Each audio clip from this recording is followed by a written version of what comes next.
देखिए, कांग्रेस का जो आरोप है बिल्कुल निराधार है और ये जो एआरसीपी की योजना है इसको अटकाने का काम ही कांग्रेस ने किया। जबकि हमारी भजनलाल जी की सरकार जब बनते ही सबसे पहले इस योजना पे उन्होंने इस काम को आगे बढ़ाया। और जहां तक राष्ट्रीय परियोजना की बात है तो हमारी भारत सरकार की इंटरलिंकिंग रिवर एक परियोजना है जिसके अंदर नदियों को आपस में जोड़ने की एक बड़ी वृहत परियोजना है भारत सरकार की। उस परियोजना के अंदर केंद्र ने इस प्रोजेक्ट को स्वीकृति दी है। जब केंद्र हमें 90% फंडिंग कर रही है, केंद्र के अंदर भाजपा की सरकार है, राजस्थान में भाजपा की सरकार है, मध्य प्रदेश में भाजपा की सरकार है, तीनों सरकारें मिलकर इस प्रोजेक्ट को पूरा करना चाहती है, तो कांग्रेस के पेट में दर्द क्यों हो रहा है? क्यों वो लोगों के बीच में एक उल्टे सीधे बयानबाजी करके भ्रम की स्थिति पैदा करती है? मैं इसकी निंदा करता हूं। जबकि ये पूरी राजस्थान के लिए एक जीवनदायिनी प्रोजेक्ट है। इस कांग्रेस के लोगों को भी इसमें सहयोग करना चाहिए, एक सकारात्मक वातावरण बनाना चाहिए जिससे इस योजना को तय समय के अंदर हम पूरा कर सकें। एक और आरोप लगाया गया कि एमओयू पहले ही साइन हो चुका है, तो फिर मोदी जी।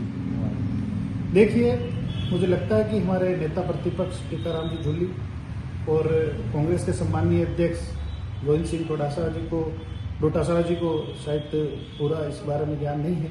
जबकि एमओयू का मतलब होता है कि मेमोरेंडम ऑफ अंडरस्टैंडिंग। डीपीआर बनाने के लिए राजस्थान, मध्य प्रदेश और केंद्र में आपस में एक सहमति होनी थी।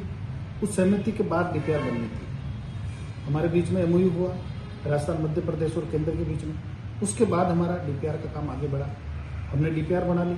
डीपीआर बनाने के बाद आपस के अंदर राजस्थान, मध्य प्रदेश और केंद्र के बीच में वित्तीय प्रावधान क्या होगा, किसका कितना शेयरिंग होगा, पानी मध्य प्रदेश को कितना मिलेगा, राजस्थान को कितना मिलेगा, केंद्र की क्या भूमिका रहेगी, तो इन सब का एक एग्रीमेंट होता है, एक प्रोसीजर है ये। तो पहले एमओयू हुआ, अब एमओए हुआ, तो एक प्रोसीजर का हिस्सा है।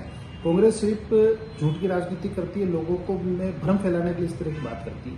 दूसरा, हमारे सम्मानीय विपक्ष के लोगों ने ये कहा कि साहब नवनेरार इसरदा हमारी जो वसुंधरा जी की सरकार थी उस समय ये काम स्वीकृत हुए थे और 5 साल में कांग्रेस ने इस कामों को अटकाने का काम किया। हमारी सरकार आते ही 1 साल में हमने तेजी से काम किया और इस दोनों प्रोजेक्टों को हमने पूरा किया। आज इसका लोकार्पण भी हुआ।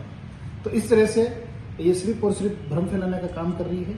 और ईआरसीपी की जितनी दुर्दशा इस कांग्रेस सरकार ने करी उसकी आप कल्पना नहीं कर सकते। हर तरह से इसको अटकाने का काम किया। ईआरसीपी कॉर्पोरेशन बनाया। ईआरसीपी कॉर्पोरेशन के अंदर सिर्फ 200 करोड़ रुपए का उन्होंने पैसा दिया और इन्होंने टेंडर लगा दिए करोड़ों रुपए के। जबकि 2023 के अंदर सबको पता है कि चुनाव का समय है, सरकारें चुनाव में जाती है। तो जब चुनाव होने वाला था उस चुनावी वर्ष के अंदर इन्होंने इस एआरसीपी के टेंडर लगाए।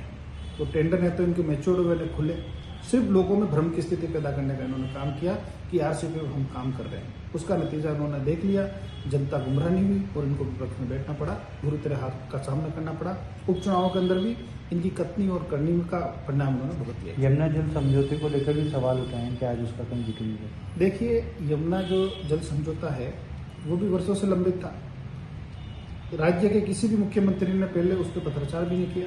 हमारे माननीय मुख्यमंत्री भजनलाल जी ने भी विधानसभा में कहा कि भाई पुराना किसी ने कोई पत्र लिखा हो तो हमें दीजिए ताकि हम उसको आगे बढ़ा सके। लेकिन इनके पास कहने के लिए कुछ नहीं है, सिर्फ झूठी बातें करते हैं। जबकि हमारे सम्मानीय मुख्यमंत्री आदरणीय भजनलाल जी ने हरियाणा और राजस्थान के बीच में डीपीआर बनाने का एमओयू हुआ है। हरियाणा के अंदर चुनाव था, अब चुनाव खत्म हो चुका है और कांग्रेस सरकार को तो राजस्थान की जनता का अभिशाप लगा है।